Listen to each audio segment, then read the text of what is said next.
আসসালামু আলাইকুম। রংপুর টাইমস থেকে তামান্না আছে আপনাদের সাথে। রাজসাক্ষী হওয়ায় সাবেক আইজিপি মামুন কি ক্ষমা পেতে পারেন? এক নজিরবিহীন ঘটনা। জুলাই-আগস্টের মানবতাবিরোধী অপরাধের মামলায় আজ বৃহস্পতিবার ১০ই জুলাই আন্তর্জাতিক অপরাধ ট্রাইব্যুনাল ১ ক্ষমতাচ্যুত প্রধানমন্ত্রী শেখ হাসিনা, সাবেক স্বরাষ্ট্রমন্ত্রী আসাদুজ্জামান খান কামাল এবং সাবেক আইজিপি চৌধুরী আবদুল্লাহ আল মামুনের বিরুদ্ধে আনুষ্ঠানিক অভিযোগ গঠন করেছে। আর এই অভিযোগ গঠনের মাঝেই ঘটল এক অভাবনীয় ঘটনা।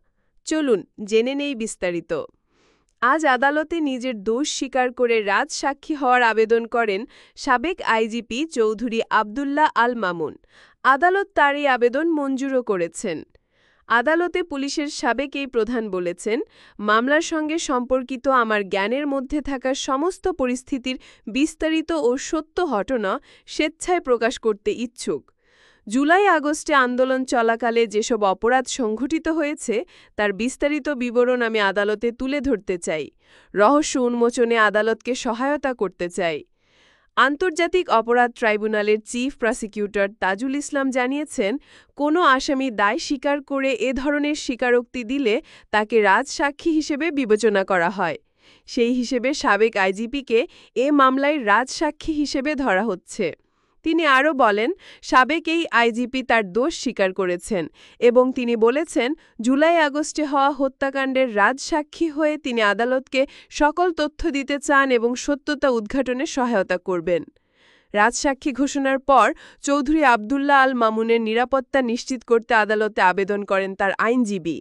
প্রশ্ন ছিল, সাক্ষ্য দিলে আসামি হিসেবে সাবেক আইজিপি কোনো সুবিধা পাবেন কিনা। জবাবে তাজুল ইসলাম বলেন, যেহেতু তিনি রাজসাক্ষী হতে চেয়েছেন সেক্ষেত্রে তার নিরাপত্তার সংকট হতে পারে, তাই তার নিরাপত্তার বিষয়ে আদালত অনুমতি দিয়েছেন। এছাড়া তার দেয়া তথ্য অনুযায়ী যদি সত্য উন্মোচন হয় সেক্ষেত্রে আদালত তাকে ক্ষমা করতে পারেন বা অন্য যে কোনো আদেশ দিতে পারেন, তবে সেটা সম্পূর্ণভাবে আদালতের ওপর নির্ভর করে। এই মামলার সূচনা বক্তব্যের জন্য আগামী ৩ই আগস্ট এবং সাক্ষ্যগ্রহণ শুরুর জন্য ৪ই আগস্ট দিন নির্ধারণ করেছেন আদালত।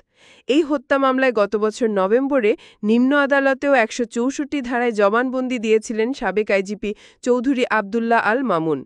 অন্যদিকে আইনি লড়াই চালিয়ে যাবেন জানিয়ে ট্রাইব্যুনালে নিযুক্ত শেখ হাসিনার আইনজীবী আমিল হোসেন বলেছেন, আদালতে যেসব বক্তব্য দিয়েছি সেগুলো পরবর্তী সময়ে আদালত গ্রহণযোগ্য মনে করলে আমলে নিয়ে বিবেচনা করবে। রাজসাক্ষী হবার এমন ঘটনা আন্তর্জাতিক অপরাধ ট্রাইব্যুনালে নজিরবিহীন একটি ঘটনা। এই প্রথম কোনো মামলার রাজসাক্ষী হলেন সাবেক এই পুলিশ প্রধান। এখন দেখার বিষয়, তিনি কি কোনো রহস্যের কোনো সত্য উন্মোচন করবেন? তার এই সাক্ষ্য কি মামলার মোড় ঘুরিয়ে দিবে? আপনার কি মনে হয়?